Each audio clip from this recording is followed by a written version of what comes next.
안녕하세요. 팀TV입니다. 국제결혼에 대하여 관심을 가지고 지켜보시다가 의뢰를 하실 때 무엇을 물어보고 상담해야 하는지 궁금하시죠? 그래서 오늘은 국제결혼을 중개업체에 의뢰할 때 참고하셔야 할 정보들을 알아보겠습니다. 이 내용은 남성 회원님이 해당 업체가 정식 등록업체인지 확인 후 상담 문의를 하셨을 경우에 대하여 말씀드리도록 할게요. 먼저 국제결혼은 남성 회원님의 의뢰로부터 시작을 합니다. 이때 단순히 비용만 물어보시는 분들이 계시는데요. 국제결혼도 남성과 여성이 만나 행복을 추구하는 결혼입니다. 이미 결혼 약속을 하고 예식장을 예약하시는 게 아니죠. 1. 비용 확인. 그래도 가장 궁금해하시는 부분이니 비용 부분부터 말씀드릴게요. 비용은 공장에서 찍어낸 제품을 판매하는 업종이 아니라 다양한 변수에 따라 전체 진행을 하기도 하고 한국과 현지 상황에 따라 각 중개업체들이 조금씩 차이는 낼 수 있습니다. 하지만 꼭 확인하셔야 하는 것은 계약서에 있는 비용 이외에 추가적으로 들어가는 비용이 있는지 또 그 내용을 회원님께 공지하였는지입니다. 일반적으로 맞상부터 결혼과 신부님의 입구까지 전체 진행에 들어가는 고정 비용들은 계약서에 분명히 기재가 되어 있을 것입니다. 하지만 신부님께 개인적인 선물을 한다거나 결혼을 허락받기 위해 부모님을 찾아뵐 때 베트남도 문화적으로 과일 등을 선물합니다. 또 초혼 여성인 경우 약식 결혼식 이후에 한국으로 가기 전 베트남에서 전통 결혼식을 올리길 원하는 경우가 많은데요. 여성분 가족 구성원과 손님이 얼마나 오는지에 따라 금액이 유동적일 수밖에 없습니다. 이런 경우 신부 측에서 일정 부분 도와줄 수 있겠냐고 물어보기도 하는데요. 말 그대로 선물이고 의향을 물어보는 것입니다. 얼마나 도와주는지도 각자 다르고요. 그렇기 때문에 계약서에 고정 비용으로 올릴 수 없는 부분인 것입니다. 이러한 부분에 대한 사전 설명이 없었기 때문에 현지에서 비용을 더 요구한다며 싸움이 발생하게 되는 것이죠. 남성분 입장에선 당연히 계약서 내용에 생각하지 못한 비용이 발생하는 것이니 불쾌하고 중개업체도 업체가 따로 추가 수익을 내는 것도 아니고 지출이 늘어나면 난감하겠죠.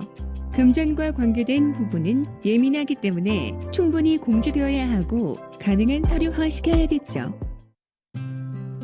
2. 맞선을 진행하기 위해 개인정보 보호가 되는 업체인지를 확인하고 개인정보를 제공한다. 상대방에게 맞선 의향을 묻기 위해선 사진과 개인 프로필이 필요합니다.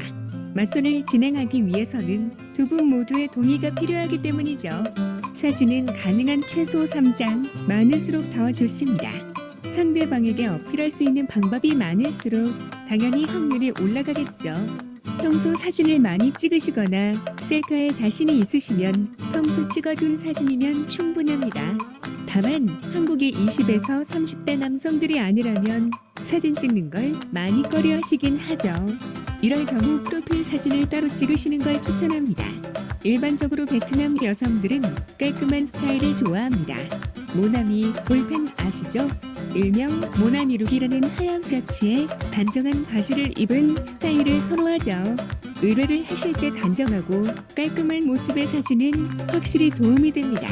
사진만 있으면 진행이 될까요? 개인 프로필도 필요합니다. 우선 나이, 연락처, 키, 몸무게, 직업, 연봉, 지역, 가족관계, 최종 학력, 범죄 여부, 초혼, 재혼 여부, 재혼인 경우, 자녀 유무, 주거 형태, 장애 유무, 결혼 후, 동거인 등을 작성하셔서 의뢰를 하시면 그 정보들을 가지고 중개업체는 매칭 가능성이 있는 분들을 찾아보게 됩니다. 이와 같이 사진과 개인 정보를 중개업체에 주셔야만 중개가 가능하기 때문에 회원님의 입장에서는 해당 업체가 개인정보 보호에 신경 쓰는지를 꼭 확인하셔야 합니다. 3. 맞선 시 질문할 내용들을 미리 체크한다. 실제 화상 맞선을 진행할 때 처음에는 앞서 나온 개인 프로필로 소개를 합니다. 하지만 더 많은 것들을 알아야 결혼을 전제로 연애할 수 있을지를 결정하겠죠. 소개가 끝나면 더 구체적인 것들을 질문하게 되는데요. 이때 외국인 여성과 처음 대화를 하시거나 그 자리가 어색해서 미리 생각해둔 질문들을 하시지 못하는 경우도 있습니다. 그래서 맞선을 진행하실 땐 본인이 꼭 이것만큼은 물어봐야겠다 하는 내용이 있으면 따로 적어두시는 것이 좋습니다. 이 부분이 중요한 이유는 자신이 한 질문에 상대방이 본인이 생각한 답변을 주거나 그 부분에 대하여 상대방이 먼저 질문을 하는 경우도 있고, 이럴 경우 매칭이 성사될 가능성이 훨씬 올라갑니다. 결혼을 생각하는 상대방의 결혼 가치관이 본인과 같기 때문이죠. 이런 과정을 거쳐 결혼을 전제로 한 연애에 동의하시면 중개업체와 계약을 진행합니다. 4. 계약서는 꼼꼼히 확인하라. 국제결혼 계약서에는 계약의 내용과 전체 진행 내용, 비용에 포함된 일정 및 서비스, 분쟁 발생 시 환급금 등의 많은 내용들이 들어가 있습니다. 앞서 말씀드린 계약 이외에 부담하게 될 수도 있는 비용에 대한 부분도 확인하셔야 합니다. 이 부분을 중개업체가 따로 알려주지 않는다면 전체 계약 비용이 높아서 다 포함이 되어 있거나 현지에서 추가적으로 요구가 되겠죠.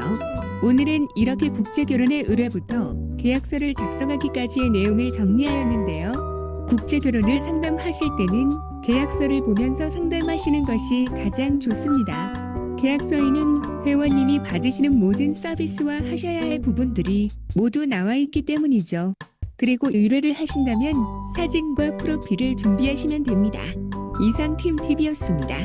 감사합니다.